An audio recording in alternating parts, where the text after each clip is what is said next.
Hey everybody, thank you so much for watching these videos.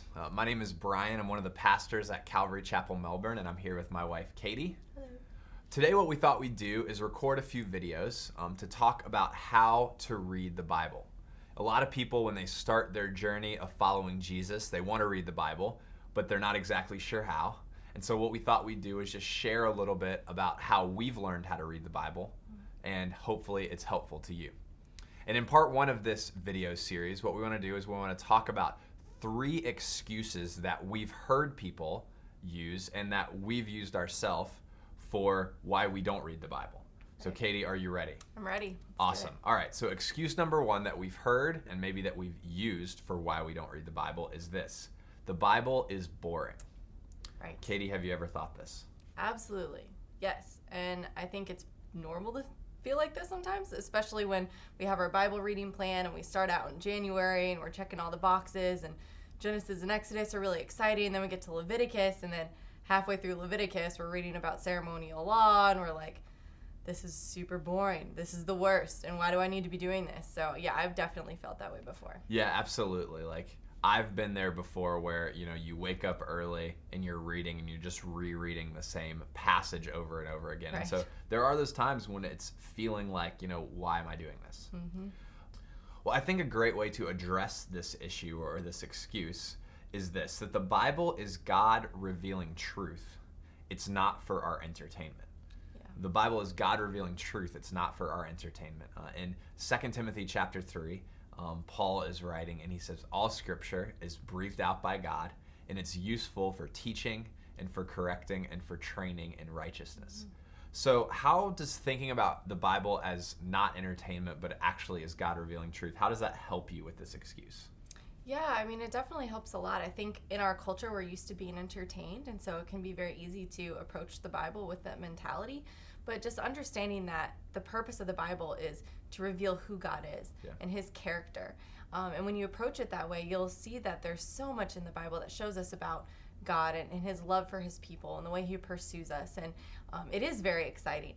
So when you come into it with that perspective, I think you'll be much more successful. Yeah, absolutely. And again, it's not to say that nothing in the Bible is exciting, but when we approach it with that expectation, we're going to grow in joy reading the Bible instead of kind of being disappointed. Absolutely. Yep. Awesome. So the second question or the second excuse that we've heard people use before is this: the Bible is not relevant. Yeah. So what have you thought about or experienced with this excuse? Yeah, so I can remember one specific time in college where I was just really struggling with something. I was really going through a hard time, and I went to the Bible and I was like, God, tell me what to do. And I'm reading through, this book, and I'm learning about these things that, culturally were going on thousands of years ago, and different things that really don't pertain to us now in the 21st century. And so it was just really frustrating, and I really felt like, why is this relevant to me? It's not helpful. Yeah, absolutely.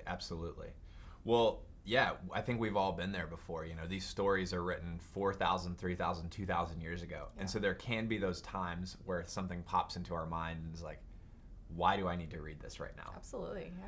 So I think a great way to address this, and one way we found to address this, is to think about it this way: that the Bible is not a self-help book. The Bible is a relationship book. It's not a self-help book. It's a relationship book. John chapter 20 writes sort of the thesis statement for the book of John, but I think it can actually be the thesis statement for the whole Bible. And it says that these things were written so that you may know Jesus. And so the Bible was written so that we can know God, so that we can know Jesus, so that we can walk with him. So how does that help you as you think about the idea of the Bible being relevant? Yeah, I think it definitely helps. I think, we do sometimes approach it with a very specific problem, and we're looking for a specific answer. And a lot of times we're not going to find a specific answer to our specific problem, chapter and verse. But if we go into it and we say, we want to glean wisdom. We want to know who God is. I want to see how God has protected his people and been faithful to his people in the past. It can be extremely encouraging, and we can apply that same wisdom, and we can apply the knowledge of God's character to our situations, which is extremely helpful. Yeah, absolutely. And I really believe that the greatest issue for all of us is knowing God and walking with God.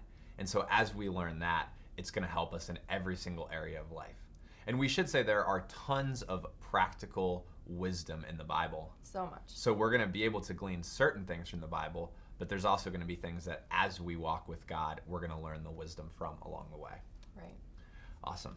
The last excuse we've heard, and it's a big one, is this: the Bible is not trustworthy. And maybe we've heard a professor in college, or we've seen someone in the news kind of critique the Bible, and we've had that thought in the back of our heads, like, is the Bible trustworthy? And maybe we're a little too afraid to dive into it, so we just kind of push it to the back. Yeah. And this is actually such an important issue that we want to throw it to another video and talk at length about it in another video, but kind of so we don't have a cliffhanger, is the Bible trustworthy? For sure. The Bible is 100% trustworthy. And I think this is something that we hear a lot is, oh, you can't really believe it. But we actually do have evidence and reason to believe that the Bible is trustworthy, and we can rely on it for our lives. Awesome. So we're going to talk at length about this in the next video. So head over to part 2 to check this out. But for now, thank you for listening. We hope that this has helped you with some of the excuses that maybe you've used about the Bible. Happy Bible reading. We'll see you in part 2.